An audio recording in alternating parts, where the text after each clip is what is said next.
Alex, and today I'm going to show you how to make my chocolate fudge brownie cheesecake.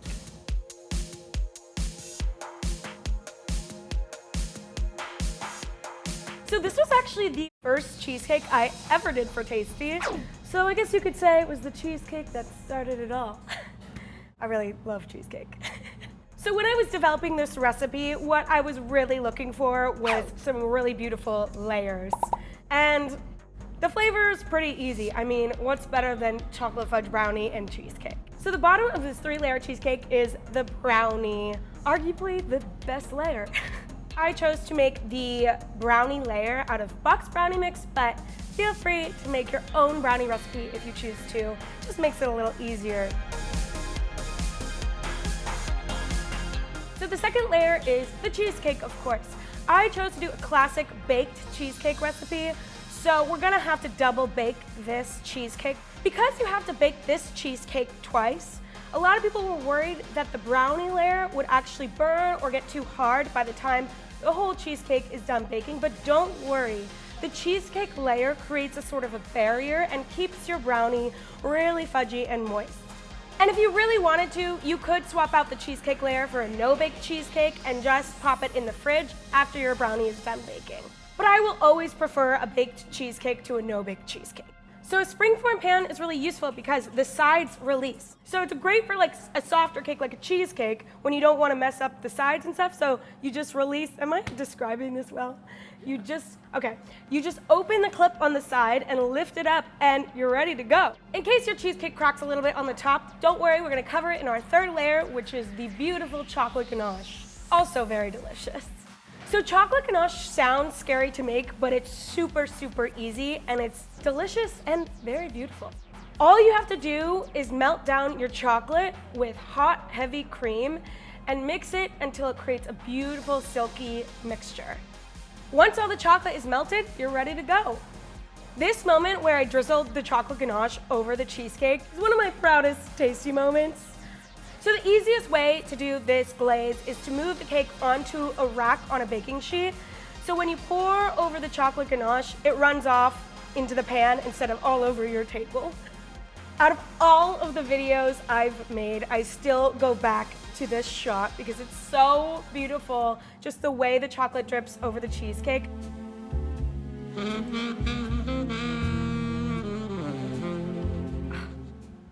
And if you want to, since nothing should go to waste, you can take the rack off and pour back any of the residual chocolate ganache into a bowl, pop it in the fridge, eat it later. The chocolate ganache creates a beautiful, silky, shiny layer on the outside that will be sure to impress anybody you're trying to impress.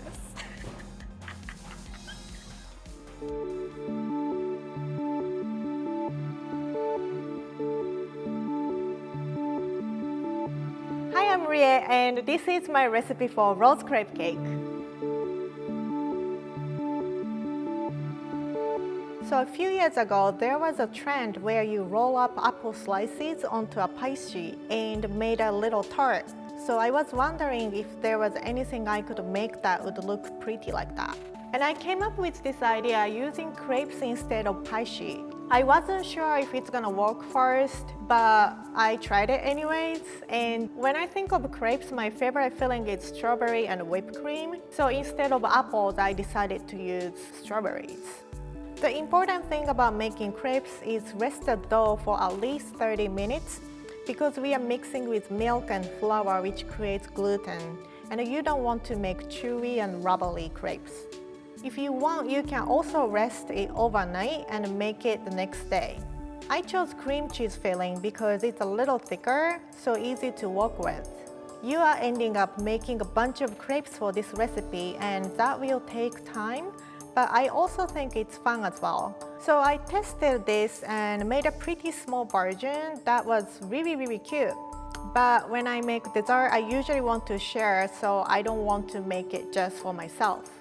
When you're making at home, it's a little bit messy because you're spreading cream onto the crepe and rolling it up, but it's worth the effort and worth the mess because it's really pretty, and I'm sure whoever you're going to give it to will be super impressed. Make sure to cut the strawberries very thin. It's similar to a crepe cake because it's layered, but just a different presentation because the crepes are vertical instead of horizontal. So instead of stopping making small little tart, I was just kept rolling and rolling and rolling, and I ended up making a large crepe cake.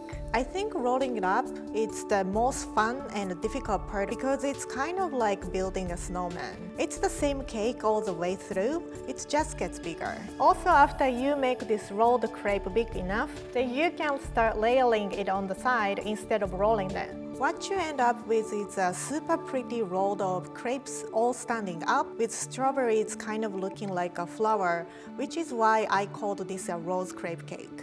This is a perfect dessert to bring an afternoon tea party or just to make with your friends sometime. I was filming this recipe late at night because I wasn't sure if it's gonna work, so I was kind of testing and shooting at the same time. And Alex and Scott was also shooting late at night, so we shared together and both of them were super impressed. So this recipe is something I'm really proud of because I've never seen this type of cake before. So I would like you to make it, and I also want you to be proud of it.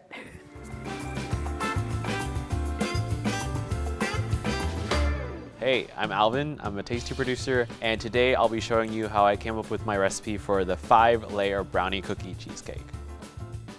5-layer brownie cheesecake was probably one of my greatest architectural feats, if I would say so myself. I was actually studying engineering in college. Not really a good student, to be honest, but one thing that I definitely did pick up was the ability of how to approach a problem and how to look at it from certain angles, especially when things don't exist. A lot of times we are asked to do hypothetical questions like, if you wanted to accomplish this, how would you go about achieving it? And I learned that the easiest way is to break down the problem into its parts and kind of almost work backwards. Cookie dough, Oreos, and brownies are a very common combination, and I wanted to take that further. I really wanted to turn the flavor profile of like a triple stacked brownie into something else. I wanted to turn it into more of like this spectacle dessert that you could really wow everybody at a party with, and I just absolutely love layers and clean layers, so that was something that I set out to do, was to turn a triple decker brownie into a cheesecake. The challenge with this recipe is that all of these elements all bake at different times, different temperatures,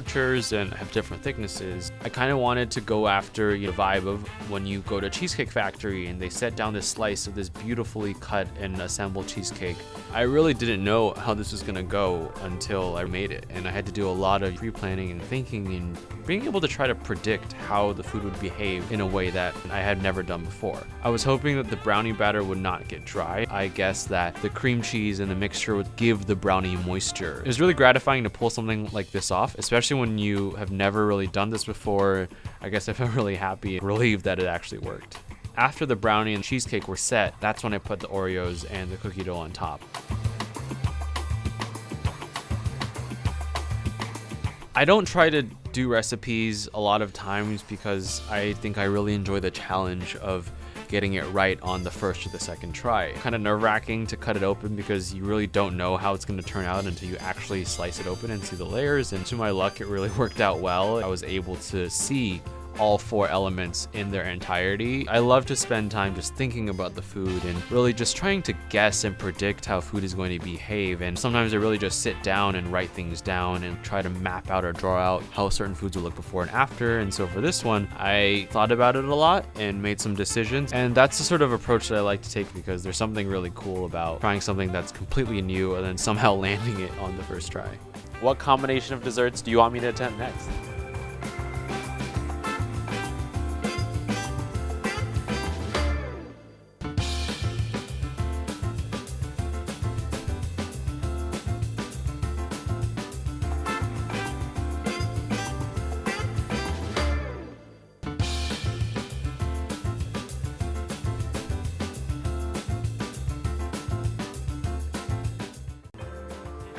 I think that's it. Hopefully it's good, yo.